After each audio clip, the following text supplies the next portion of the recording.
right. Well, it is 10 o'clock, so we will go ahead and get started. Can everybody hear me okay? Awesome. Yeah. Wonderful. Good. Yay. So welcome. It's so good to see you all this morning. Again, if this is if you've been attending these programs, we're so glad that you continue to make time on Wednesday mornings once a month to join our programs. And if it's your first time, we are so glad to have you. Very, very excited to for you to join us today. And the topic is going to be fascinating. So I think we're all going to be very excited. So as we know, it's the middle of October, and we've gotten our crisp weather that we've wanted, so that's exciting. And I hope everyone is enjoying as much pumpkin spice as they possibly can right now. We are also approaching Halloween, which is going to partially inform our topic for today. And but during this session, even more broadly, we're going to discuss kind of the wide world of science fiction, and we cannot cover it all in an hour, of course. And I don't know enough to cover it all, so I'm really looking forward to hearing from you all. Additionally, the goal of today's program is really to kind of survey the depth and breadth of science fiction and how it's expressed in different countries and during different time periods, and also how it overlaps with related genres of literature. I've got my colleague Amber Smith here today. Amber, can you wave a little bit just so people know who you are? Yay! Amber. Amber is an avid collector of science fiction. And Amber, you may remember, she appeared during our Coffee with a Curator program last semester when we discussed the work of Octavia E. Butler. So we're so happy to have Amber back with us. So anyway, we will go ahead and just kind of dive into our segment that we do every time we have this program, our Where's Andrew segment. Andrew, okay, so for those who aren't aware of this, every program, Andrew changes his background to a bookish place, and usually it has to do with the topic that we're talking about. So I'm assuming Andrew is in a bookish place that has to do with science fiction. Yes, so this is a bookish place you may have been before. I have not. I really want to go. So today's is not only the place, but that might be easy to guess, but also what the connection is. Okay. So we're guessing not just the place, but also what the connection is. Okay. So anyway, does anyone want to go first?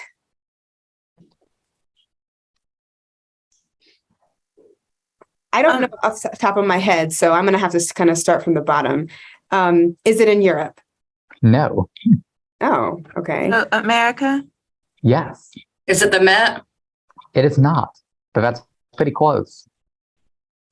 Is it the Morgan Library? It is. Wow, that was quick. Well, sometimes I just like to look at pictures of the Morgan. so I was like, I think that's one I've looked at before.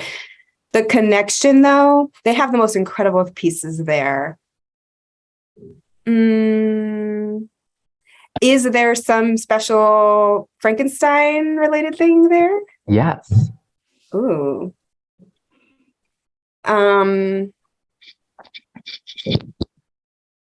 I feel like, I imagine how they have a copy from 1818, but that's not what you're talking about, right? That is not it. Do they have Mary Shelley's papers? They don't have her papers, but you are pretty close. Do they have her writing desk? They do not. And They have the heart? They don't have the height. That would be, it'd be nice, but unfortunately they have her library. Not her library. The plight of it. Ooh. Do they have like a manuscript of Frankenstein, like the actual manuscript? No. No, that'd be with her papers. Books about her? No. Books by her? Yes. It's a book by. Yet? Go Maggie. Okay, so the copy of Frankenstein contains extensive additions and emendations by Mary Shelley.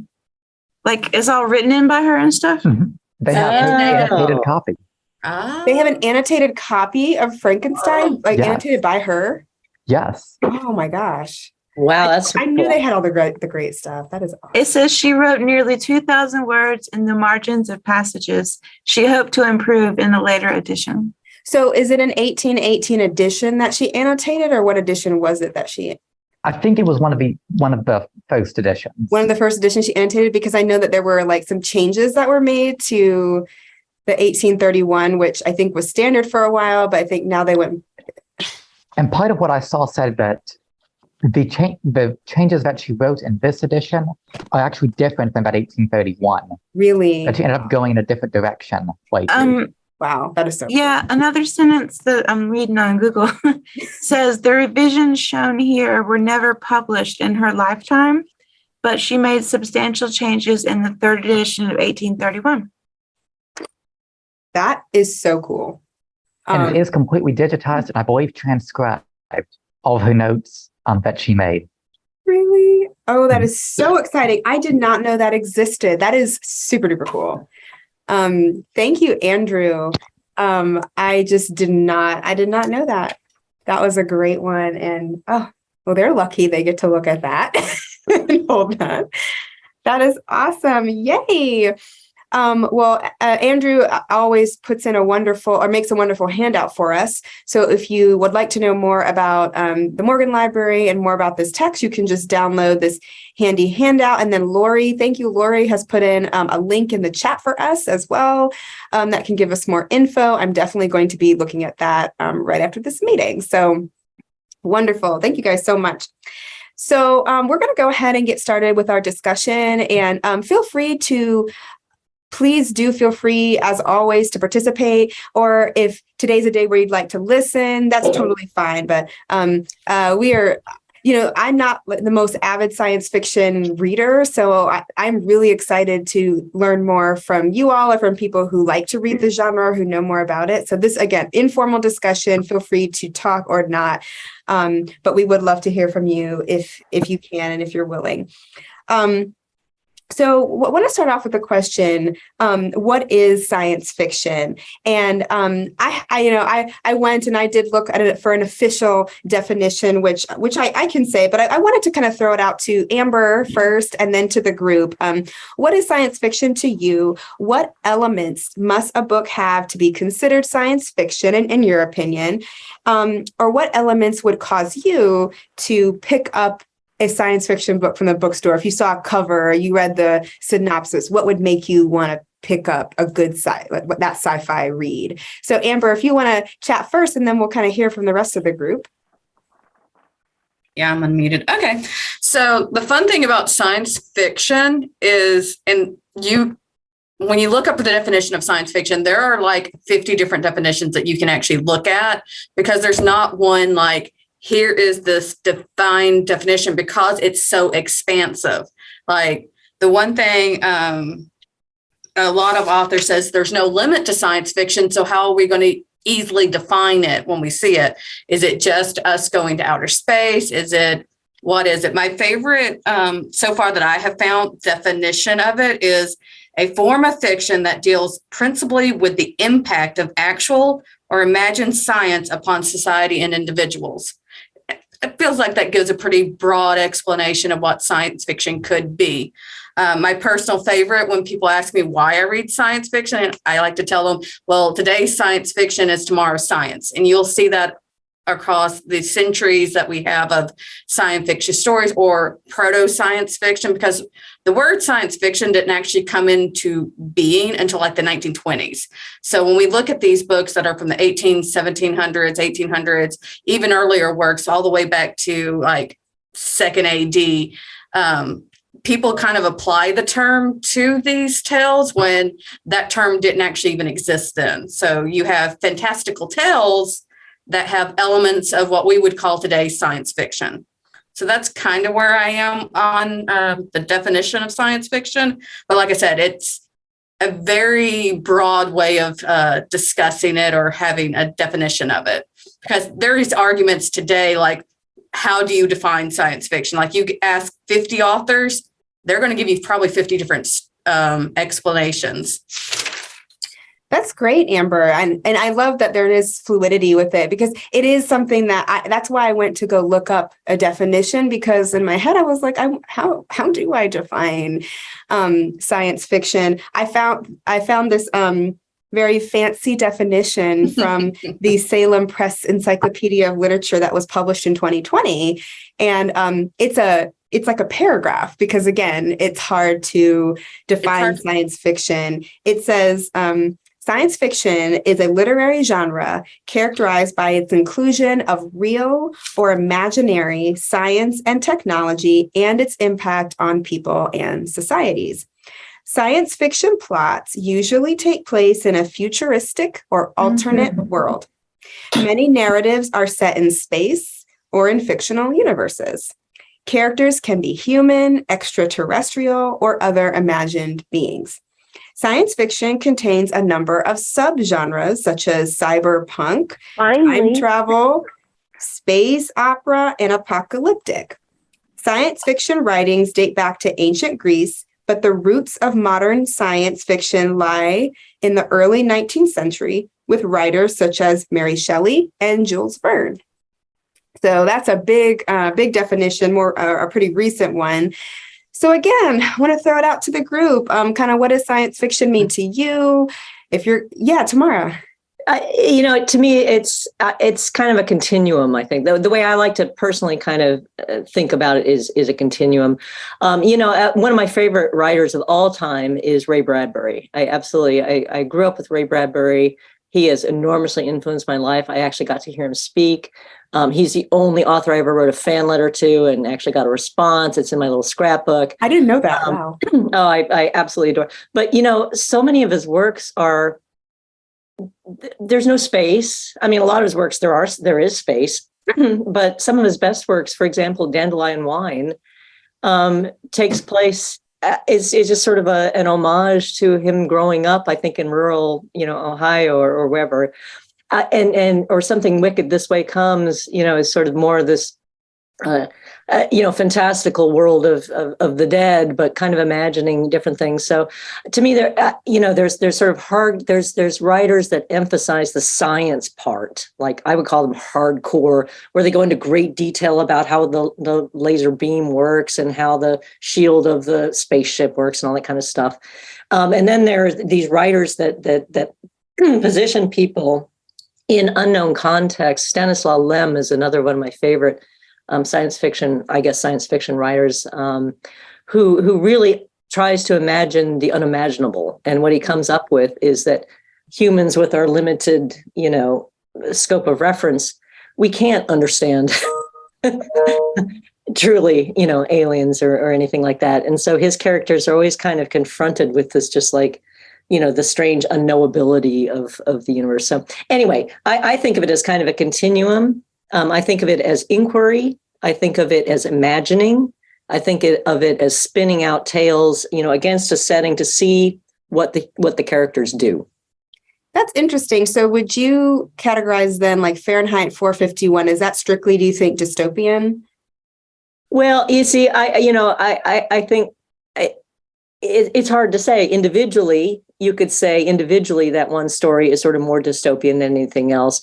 Broadly within the works of Ray Bradbury, how does it fit? And there again, I think it's his positioning in positioning people in a time, and having seen sort of the horrors of war and understanding them, having them spin out in this particular scenario. So. Mm-hmm. I think the answer is yes, or both, or several different genres. Yeah.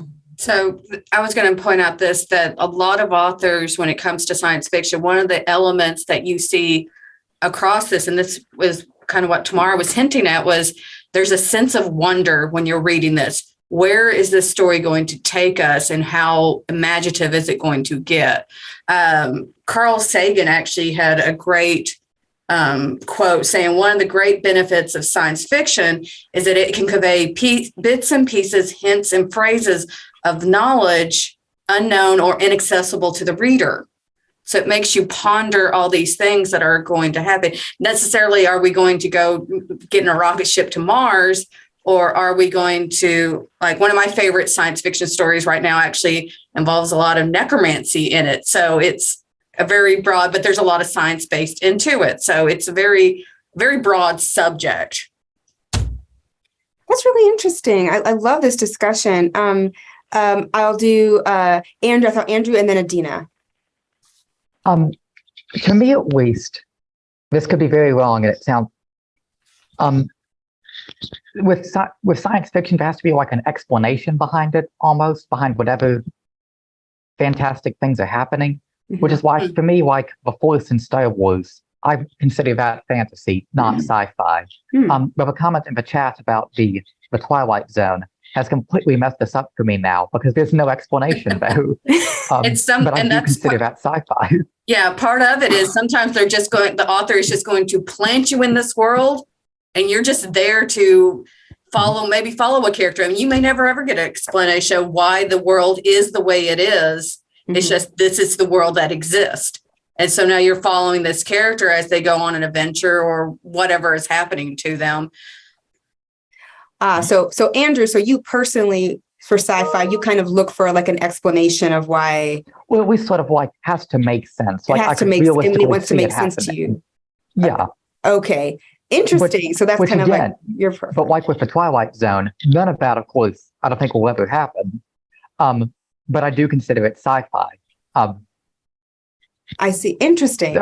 So yeah, I'm definitely getting very confused here. Yes. Yeah, that's a good thing. That's good. Another good thing about science fiction is it most of the time, not most of the time, you get your hardcore sci-fi authors. You know, we talked about being on a spectrum of here's one end versus the other. A lot of science fiction is mixed genres. Like you'll have science fiction, but it's going to be wrapped around horror.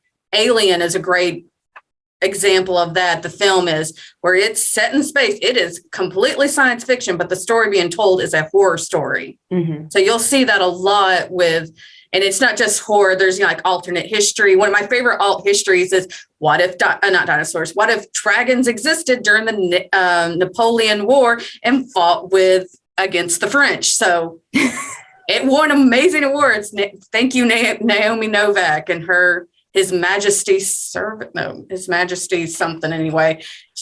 Amazing tale, but that's still considered sci-fi fantasy right there. Yeah. It's a mix of fantastical creatures, but you're throwing it into an alternate history of the Napoleon Wars. That's fascinating. Adina, and then Lori, we'll get you. What's your comment, Adina? Yeah, I was just thinking about this comment that I think Tam made about dystopianism versus sci-fi. And a lot of my favorite sci-fi looks at the implications of something technological, and that can include social technologies, you know, like a particular, Ursula Le Guin does this a lot. You know, she sets her work in, you know, planets that aren't planets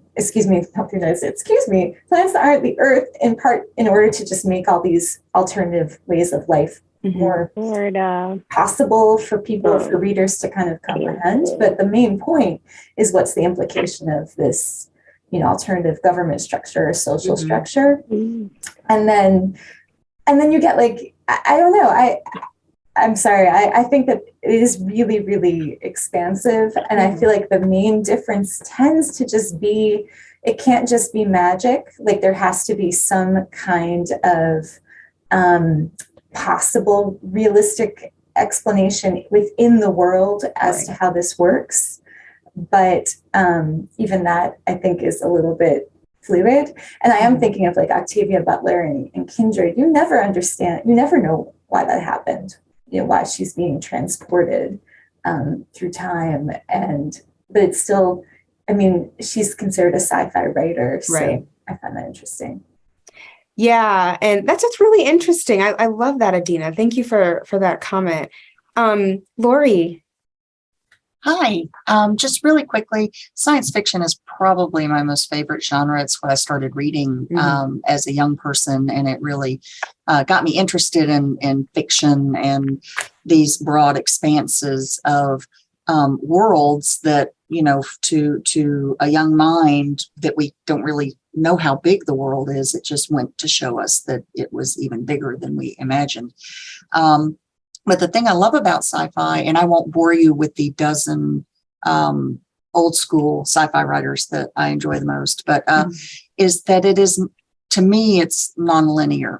So you can go backwards, you can go sideways into, you know, so they have like historic science fiction, and H.G. Wells would be a good example of that. But if you go laterally, you have alternate reality sci-fi. And then moving forward, of course, you have future sci-fi.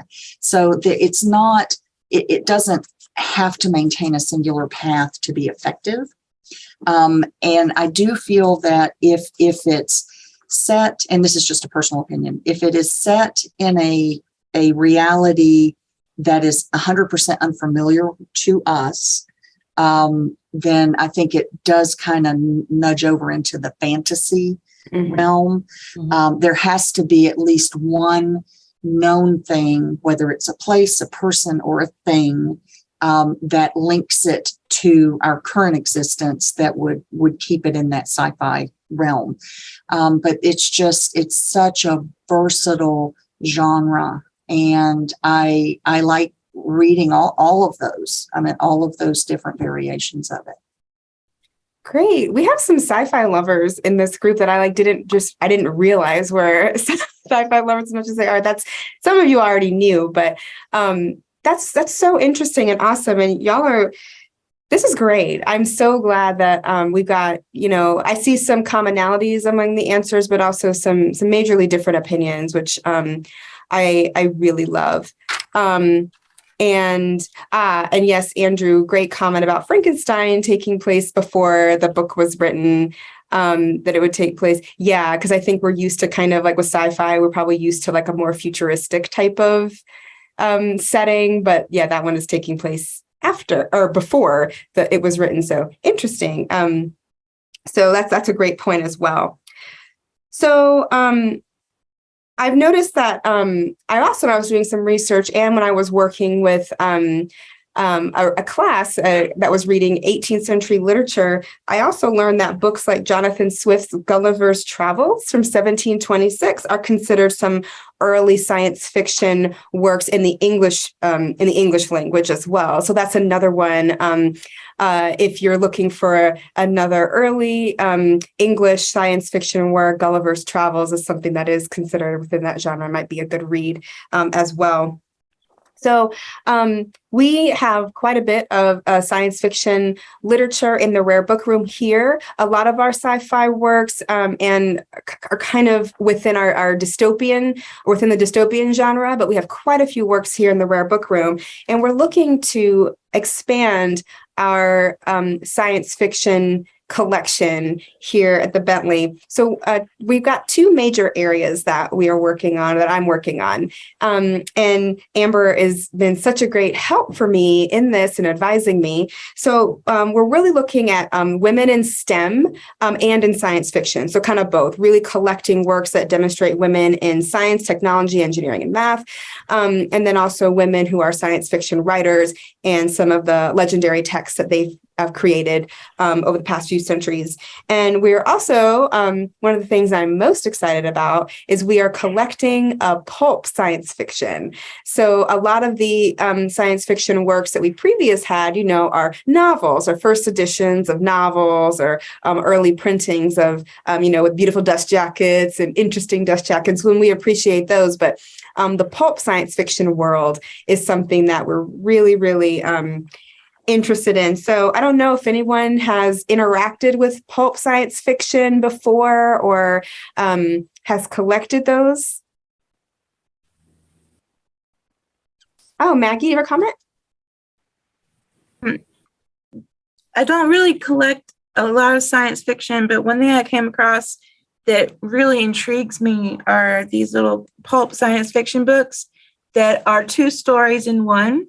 Oh, You read it about halfway, and then you flip it over and read it the other way. oh, how cool. So I bought 2 of them that I like that are 2 different stories in them. And there's tons of these. I mean, you can find these everywhere. And I didn't even know they existed, but I love them. And that's just the pulp that I personally have. Are those like from like the 60s or 70s or like those particular editions? Oh no, 1958. Oh, Copyright 1956. very cool. I love it. That's really interesting. I didn't know about kind of the flipping that book. Very, very cool. I didn't either, but I found them at a used bookstore and I thought they were so cool. That's interesting. So the actual stories, have you read the stories yet? No, I just collect them because I like them. Because they flip. I like that. Amber, I know you are advising me on the pulp science fiction. So is this something that you're currently collecting or adding to your sci-fi stuff? I do, but most of I just bought some stuff, but that's over in storage right now, getting descented. Oh yes, that's right. That's that stuff in that bit. Yeah. The one thing about, I love trying to get the original stuff from like the 20s and the 30s, but the conditions that they arrive in are, because pulp, they're made out of pulp wood, so they're not meant to last very long. So if you do get one that's in a good quality, I'm trying to do all that. I do have a couple of them. I got this one. It's not these. This one isn't science fiction. This is fantasy. It was 1948. Nice. And I got it for the cover. I thought it was amazing. Oh, There's a author in here I didn't know. It goes back to pen names. Andrew North was actually Andrea Norton, who is a big sci-fi writer. But back in 1948, she was still under a pen name, under a man's name, to get her work published. And that speaks to Tamara's comment in the chat about sci-fi, being a traditionally male-dominated genre. So that's fascinating. How did you figure out the pen name, the pseudonym connection? Well, luckily we've got the internet now, and there are listings of, especially because Andrea was such a popular writer. The research is already out there of how many pen names that she used to use. And I think she legally changed her name to Andrew at one point. I want to say, so, they had to publish, kind of deal. But I found the listing. And when I was looking at this one particularly, I just went in and tried to look up the authors themselves and found out that that was one of her pen names. That's fascinating. Yeah, we have an entire book, just FYI, everyone in the Rare Book Room, of the whole book is pen names of women writers, and which is really helpful for research. And also to what Amber said, and to Tamara's next comment in the chat about the cover art of these pulp fiction, it is fascinating. I mean, sometimes you can barely just make it past the cover because it is so cool. You just want to and it's very, I don't know, it's just so attention grabbing and bright, and letters are everywhere. So Tamara, yeah. I just wanted to make a brief comment that, our notion of sort of pulp science fiction, in our brains, we might think, well, this is bad science fiction. And yes, there's a lot of bad science fiction, and science fiction just literally to be consumed once. You never want to read it again. It just does not stand the test of time. Fine. But, part of it is just, a lot of the great science fiction writers got their start, with Amazing Tale, and all these magazines.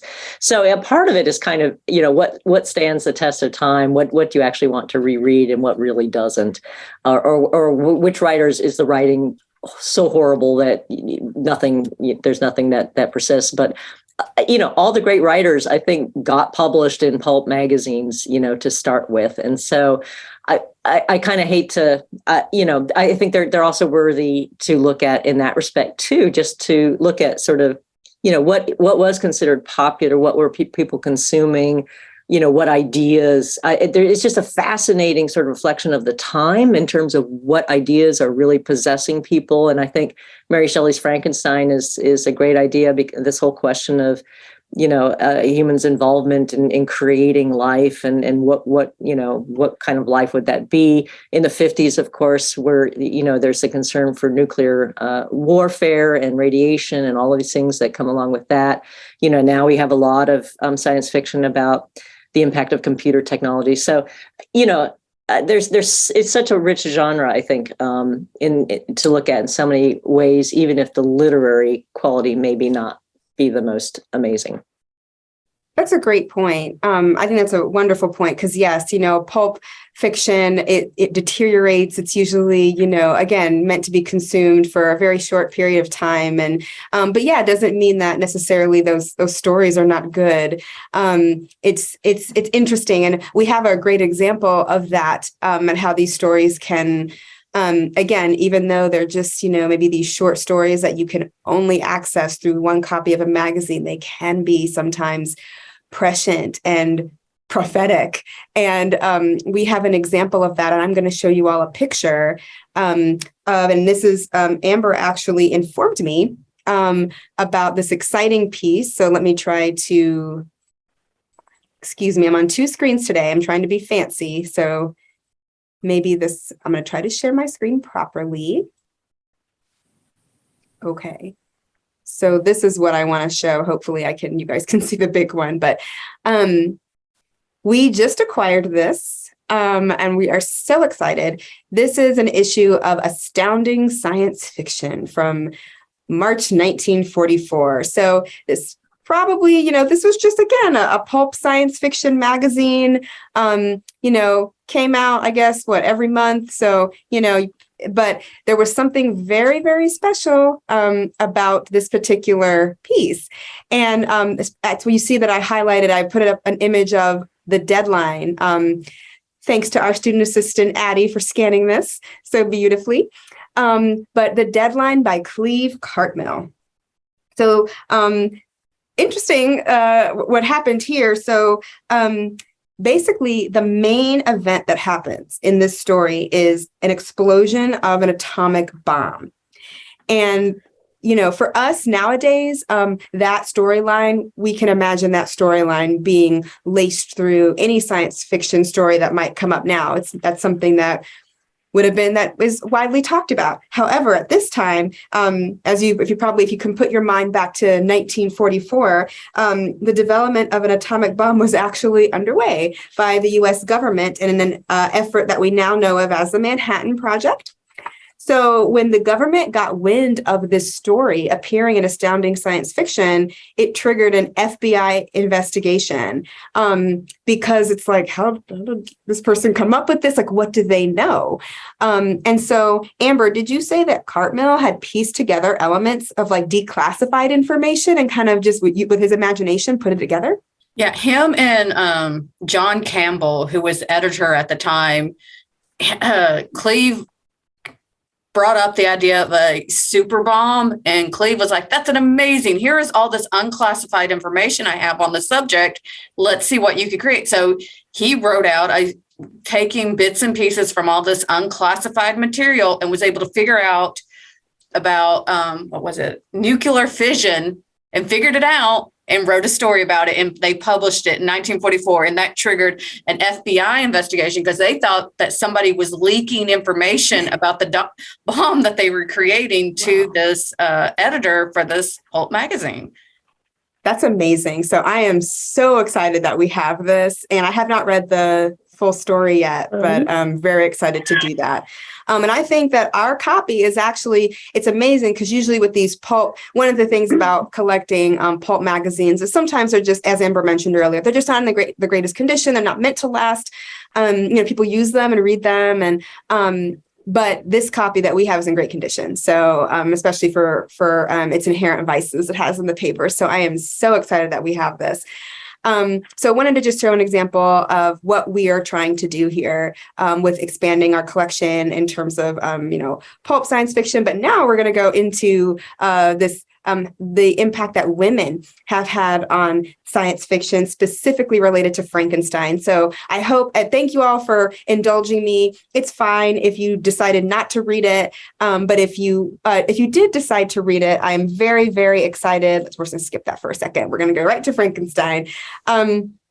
So I will want to warn you, though, I do not know how we're going to get through this discussion without it being a total spoiler.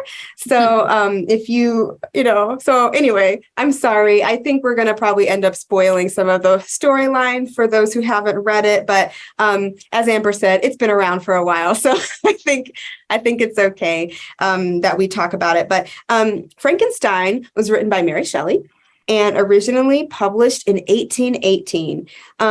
But it was published anonymously then. And it wasn't until the 1831 edition that Mary Shelley was asked to explain exactly how Frankenstein came to be. And this is a copy the Bentley Rare Book Museum has. I'm in process right now of trying to figure out exactly when this edition was printed. You guys have no idea what I've been through with this edition of Frankenstein. I think it might be an 1832 printing, but I am not completely sure. But the reason why I am trying to figure this out is because in 1831, that is what these illustrations that you see, these are the first illustrations that were done of Frankenstein ever. So that is so cool. And I'm trying to figure out exactly when our copy was printed. So in this edition, in the 1831 edition, Mary Shelley was asked to explain, how did you think of this? Because people were wondering, what made you think of this story? So she just does talk about it.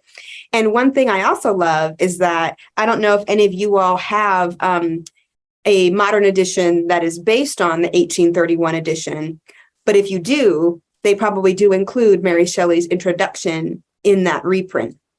And she talks about one of my favorite things that she says is that this was, and I'm paraphrasing here, of course, but she basically says, this was all me.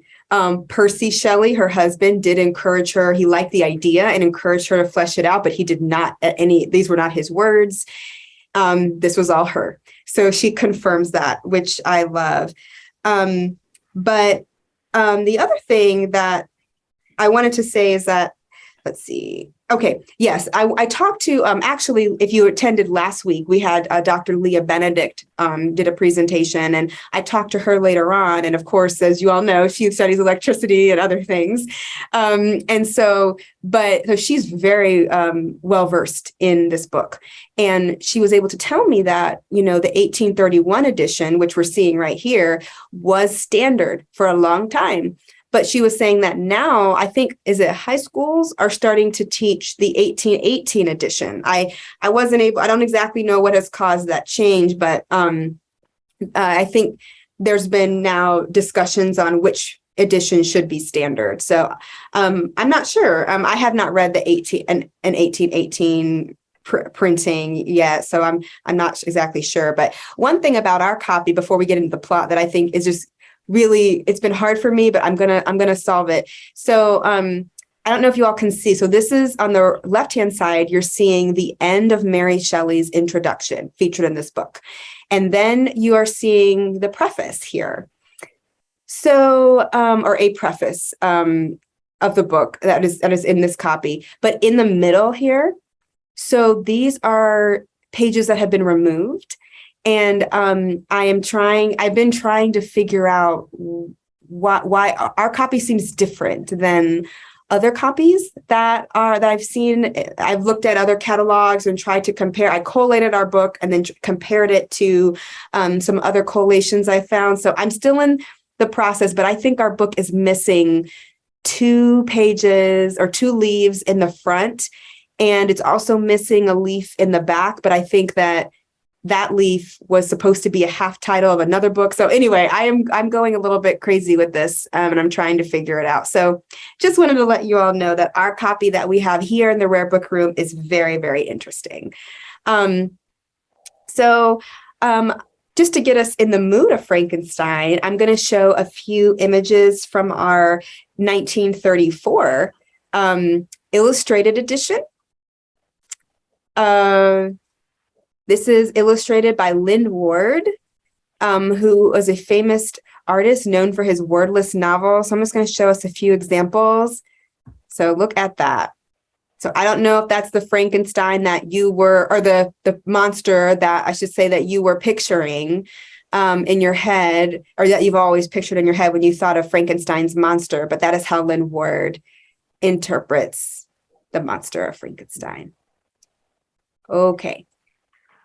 So now I would like this to be really an open discussion and to just kind of talk about the novel a bit. Some of you might be aware that actually weather contributed or played a large role in why we have the novel Frankenstein. In 1816, Mary Shelley and John Polidori and Lord Byron and Percy Shelley were, I think, vacationing in Switzerland, and the weather was bad due to a volcanic eruption. And Andrew, can you please put those links in the chat so people can learn more, thank you, about the volcanic eruptions that caused that miserable weather in Switzerland. But they all decided to gather to read ghost stories. And I think some German and French ghost stories. And then Lord Byron said, we're all going to write a ghost story. And they had some trouble at first writing some things, but John Polidori came up with something. And Mary Shelley talks about she had major writer's block. She couldn't think of anything. And also she didn't even think she was a great writer. But she said that she could imagine. And that is where she lived. She loved to imagine. And so actually Frankenstein, the novel kind of came to her in a nightmare. She had a nightmare one night. And so, and that is kind of where how the story came into being. So one thing I'd like to throw out to the group, I've got two questions I'd like to throw out. My first one is, I think that we often call this novel for short Frankenstein. It's easier, but its full title is Frankenstein or the Modern Prometheus.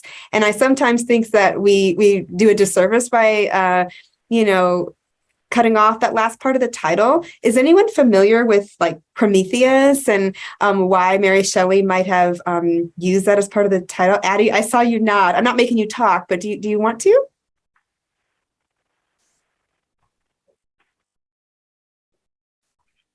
Oh, you don't have a mic. Okay, that's totally fine. No worries. Anybody else want to?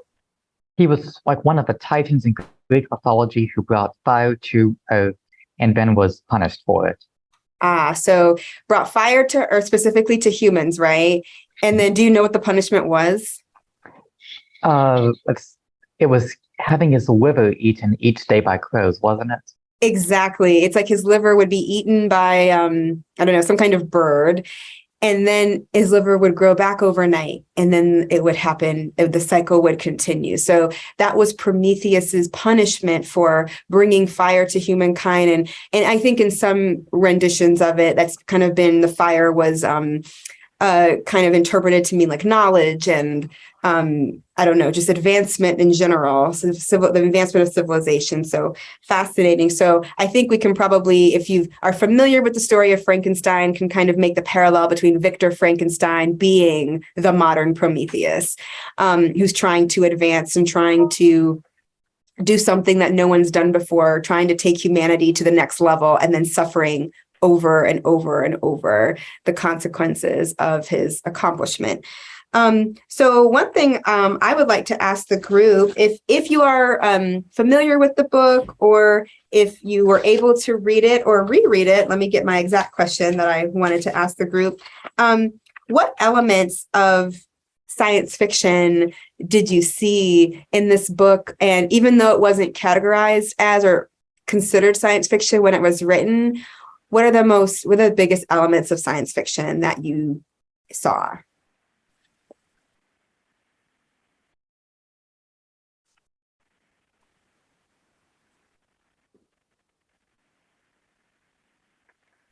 Well, I mean, definitely sort of creating a man out of nothing, bringing someone to life. To me, that was the big sci-fi part. Exactly. Yeah, the physical act of putting the man together and bringing life to him. Yeah. Exactly. And then using like electrical kind of, exactly. Yeah. Adina said biology, electricity, because that was something that like nowadays we're used to it, but that was something that was actually kind of, newer then, like that electrical current and what it can do. And then, yeah, like just creating a human, the biology aspect of it. So when this story begins, I feel like, it begins kind of as a epistolary novel, though it kind of veers away from that. But it begins with letters written by a man named Robert Walton, and he's writing to his sister. And he's embarked on his life dream, an expedition to the North Pole. And for the most part, he finds the journey invigorating, but he becomes lonely. He doesn't have anyone to share this experience with.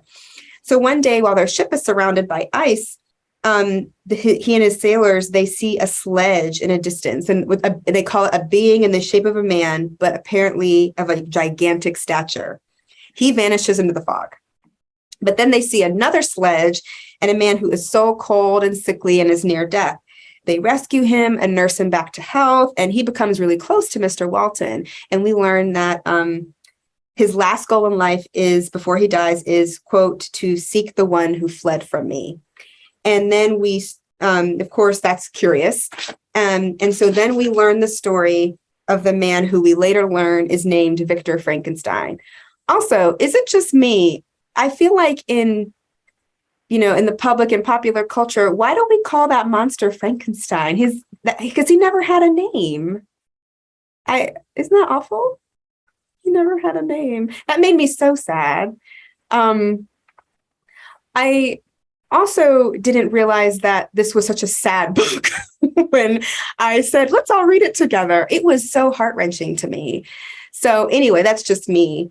And yes, Adina, he is just Frankenstein's monster. And wonderful comment from Kurt in the chat that Shelley was familiar with Luigi Galvani's experiments, moving the bodies of deceased frogs with electricity. So her science fiction is derived from science experiment. Thank you so much for that link, Kurt, and for that added context.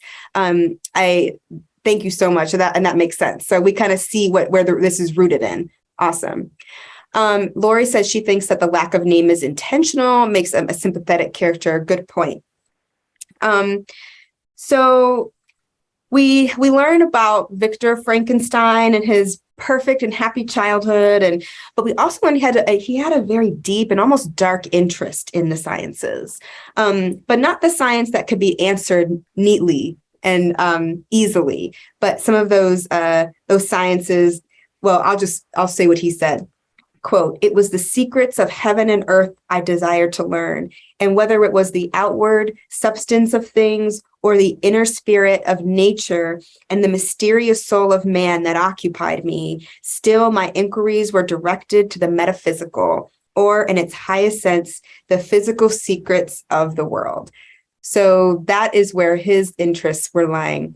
So I kind of think about like the period of the Enlightenment, and we talked about this last week of wanting, the world to make sense and wanting the answers to be clear it's interesting how Victor seems that those kinds of answers aren't enough for him, that he wants to go beyond that and maybe kind of be in that chasm that is between, the sciences and also maybe the metaphysical, the spiritual, the things that are harder to answer. So basically in this novel, we see that he attends a university in Ingolstadt, which is in Germany. I hope I'm pronouncing that correctly. And he learns of advancements made in the natural sciences. And long story short, he becomes obsessed and he neglects all his relationships, which I think is, I saw a lot about relationships, and we could have a whole discussion on relationships, but a lot about isolation versus relationships in this novel. So he neglects all his relationships to create the being that he wants to create, life. And also, I don't know if anyone else caught this, but I noticed that it said that Victor Frankenstein gets the bones and the limbs for his monster or for his being. Maybe I'll call him the being, from charnel houses. And I I Googled that because I wasn't quite sure, but essentially, I mean, I'm assuming he was not authorized to get those limbs. So essentially he was grave robbing. Is that what we are coming to the conclusion of?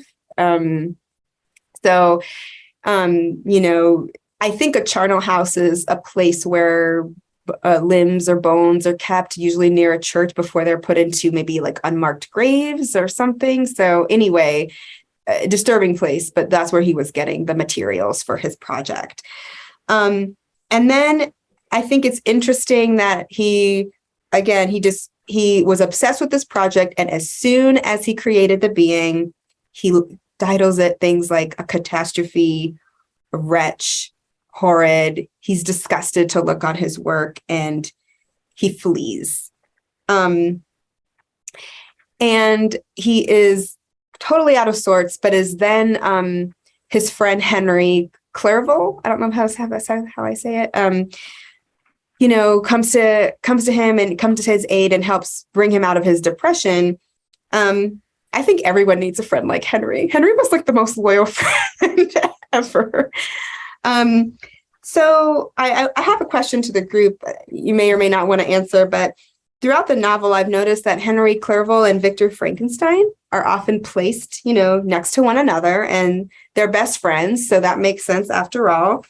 But I don't know, how does this placement reveal or even more acutely like show Frankenstein's mental and emotional deterioration? It was almost hard for me when they were together.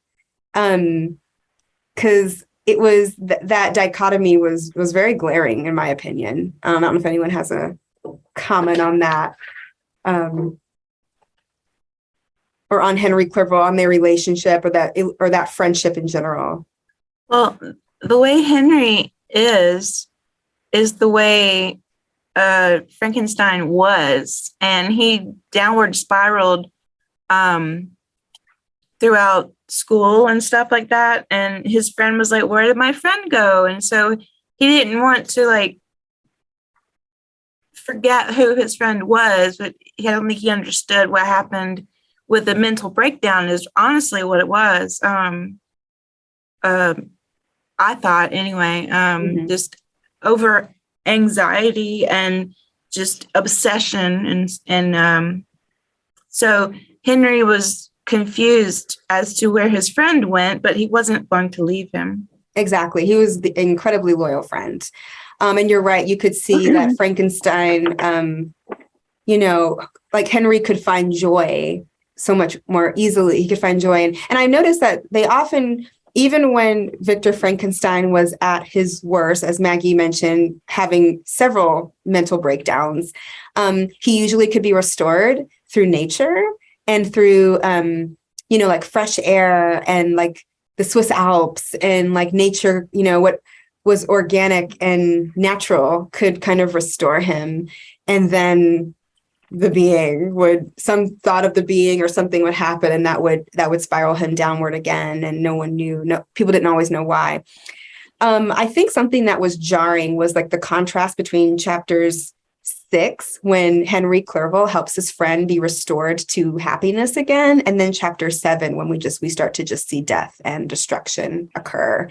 And so there are murders that occur, and people are blamed for them. We don't know what is going on, but Victor Frankenstein is convinced that the being he created is responsible for the murders.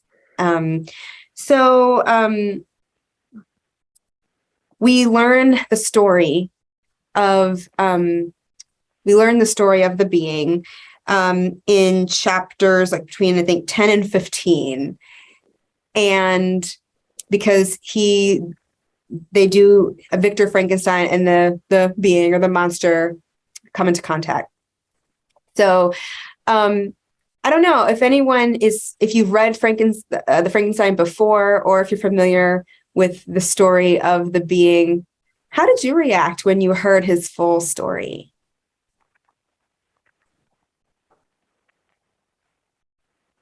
I found myself thinking so much about parenting of all things. because I felt so badly for the being, for his experience, for his abandonment. And I kept looking, and maybe I'm just expecting something that wasn't ever going to be there in this book, but I was surprised by this very idyllic childhood that was created for Victor Frankenstein. Like, it seemed like he lacked for absolutely nothing in terms of relationships and the thoughtfulness of his parents and the liberalness of his circumstances. And so it seemed that the book was not a pure kind of condemnation of like, this is what happens because Victor turned out so badly in some ways by becoming capable of this obsession and the creation of and just the abandonment. Like, he abandons his creation, but his parents didn't abandon him. Right. So that was, to me, the biggest disconnect, I think, in the story is sort of, why was it that Victor Frankenstein, what was Mary Shelley trying to do, I guess, is the question I ended up having in my mind with this parallel between the creation's experience and how he's never introduced to society. Frankenstein never plays the role of a father, essentially, to him. And then Frankenstein himself, who will not take responsibility for what he did, even though he comes from this very loving and responsible family. So it was a strange juxtaposition to me. I feel like that deals a lot with depression and mental illness on Victor's part that I think Mary Shelley was feeling to an extent and projected on Victor Frankenstein. And, if you've ever had clinical depression or anything, it's like something bad happens and you're like, oh, I just messed up. And it just keeps spiraling and spiraling. And like, you lie about one thing, and then it spirals and spirals, and all you want to do is go to bed and go to sleep and hope it goes away. So I think that's all Victor wanted to do, was just hide his head in the sand and make it all go away and not take responsibility, not because he didn't want to, which he didn't, but because he physically, mentally couldn't, I don't think.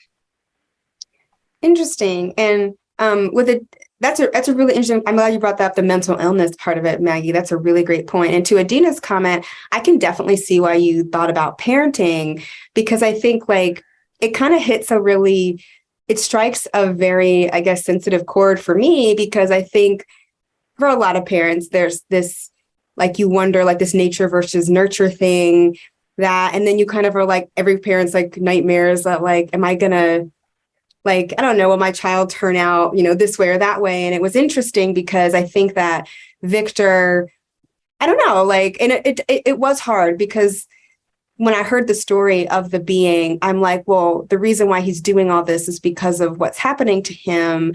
But then, toward the end of the novel, you're like, was he always meant to be this? Like, it starts to get to the point, like, was he going to be that way no matter what? Was Victor Frankenstein, he was convinced that he had a fiend or a hellish being on his hands, but did he? I don't know. It actually became to me. And then when he talked about how cunning he is and how he'd been able to, like, manipulate language, I was like, I don't know what to believe anymore. It was confusing. And then again, when I think about like a parent and nurturing a child and those who do versus they don't, and what affects how they turn out, and, how much control do we really have on what, our creation does? And so there's some huge questions there that this novel really brought up. And I know we're getting to the end of our time, but the last question I kind of wanted to bring up is, I don't know, I guess, the ethics of science. Are there any other novels that you would recommend? Because this one, we saw a lot of these ethical questions about just because we can, should we? That's a big question in science fiction. Just, if you want to put that in the chat, any other science fiction novels that deal with that, I'd love to know about them, because this novel deals with that quite a bit. Just because we can, we need to think about the implications of what we're doing. So please do put that in the chat. And Maggie, can you show us the coolest thing ever? A pop-up version of Frankenstein? So I counted 23 different versions of Frankenstein in my Frankenstein collection. And I have some pop-ups in a separate collection. This spans both collections. It's Frankenstein pop-up, like an adult, like crazy pop-up, but it's also a combination of movable, not just pop-up denotes that it moves by itself, but then you also can manipulate it by pulling things. And so it's fun. It definitely shortens the story. It abridges the story a lot, but it's really amazing. I like the eek. I love that. Very cool. So if you're interested in a pop-up Frankenstein, and Maggie, I hope you counted, because remember, I have one of your Frankensteins in my office. So yes, that one was the one that made 23. 23. Okay. I have one of Maggie. So I was very excited to borrow one of her versions for our Frankenstein read. Well, if you did get a chance to read or reread Frankenstein, I hope you enjoyed it. If you haven't read it yet, as you probably have ascertained from our conversation, it's way more than just a horror story. It is way more than that. And I thoroughly enjoyed it. I thoroughly enjoyed this book. So I hope that you all have, or that you do if you read it in the future. Andrew put in a thing. Okay, I love all these books. Thank you all for these books that you are putting in the chat. And very, very cool. Okay, Edward Scissors. Interesting. Oh, that's awesome. Yeah, wrongly described Edward as villain. Very, very cool. I don't know where they would have gotten that impression from. I know. What would have made them think that? Exactly. Very great. Well, I love, again, please do take notes of these books that are in the chat. And I want to just say, everyone, thank you so much for joining us today. I did want to remind you all that we are in the middle of a fundraiser. I have to put that plug in. So here's a link to the Bentley Rare Book Museum's fundraiser to conserve our 1843 copy of the Declaration of Independence. So if you would like to donate, that would be great. Or if you just want to share it with someone who you think might be interested, please do. And also, as a reminder, if you enjoyed the program today and you want to be notified about future programs, we do this every month. Just email rarebooks@kennesaw.edu. I'll put it in the chat. And then you can get on our listserv. And finally, I am opening a new exhibition on Friday. I am very excited, and everyone is invited. There'll be free food, some giveaways, and just wonderful good time. So please do email rarebooks@kennesaw.edu if you are not affiliated with the university and you need complimentary parking code or you need accommodations. Just let me know. I am happy to make sure you have a comfortable experience on Friday. But thank you all so much. I look forward to seeing everybody in November for our next program. I believe our next date is November 16th. So yay, I'm so glad y'all enjoyed this program today. I think this is great. Thank you all for all the feedback. I hope everyone has a wonderful Wednesday. Okay, bye.